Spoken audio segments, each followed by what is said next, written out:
Okey, untuk makluman ni, sebenarnya dalam binaan LVDT ni, sambungan pada beritan sekunder ataupun secondary dia mestilah direka dengan kedudukan antara setiap satunya berada pada jarak yang sama daripada titik tengah.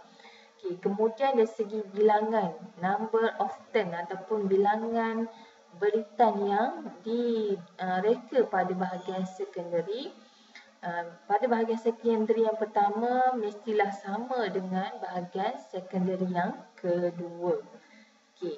So prinsip asas dia adalah apabila ada beritan, kemudian ada teras yang bergerak antara dua-dua beritan ini, di mana ada bekalan botan dibekalkan, maka LVDT ni akan menghasilkan botan yang teraruh antara dua-dua beritan.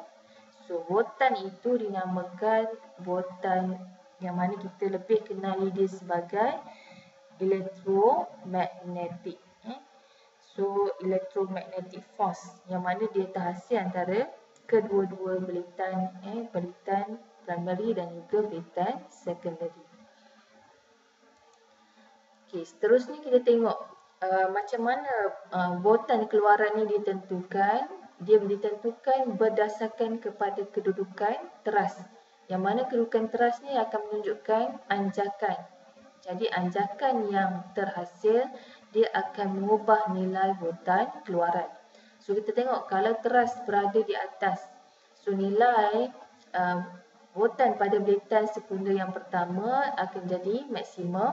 Manakala botan pada beritan sekunder yang kedua akan jadi minimum.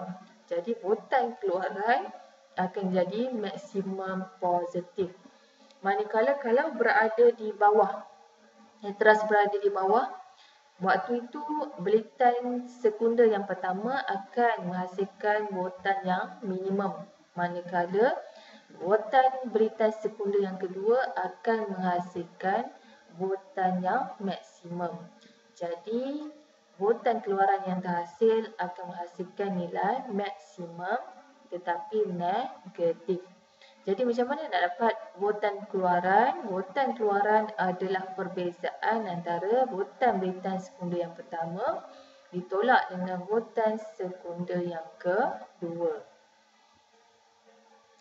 Okay, so kalau kita tengok contoh yang ni teras berada di atas. So kita tengok kedudukan teras berada di atas. Sewaktu ini elektromagnetik yang terhasil pada beritan sekunder yang pertama adalah lebih tinggi berbanding pada beritan sekunder yang kedua. Maka contoh kalau kita ambil bacaan pada teras berada di atas, kita ambil bacaan pada beritan sekunder yang pertama kita dapat 3 volt. Manakala kita ambil botan sekunder yang kedua, kita dapat 1 volt. Maka botan keluaran yang terhasil adalah kita tolakkan pada bahagian sekunder yang pertama 3 volt ditolakkan dengan botan pada sekunder yang kedua 1 volt. So kita akan dapat nilai 2 volt. So botan yang terhasil pada teras berada pada kedudukan di atas yang pertama ni, dia akan menghasilkan botan keluaran yang bernilai maksimum dan positif, berada pada kitab positif.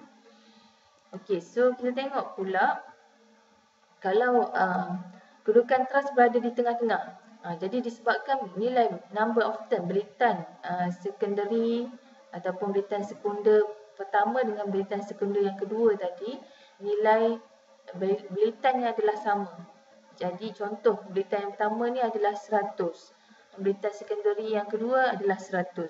Jadi apabila teras berada di tengah-tengah, nilai botan yang teraruh antara beritan secondary yang pertama dan juga beritan secondary yang kedua ni, dia akan menghasilkan nilai yang sama.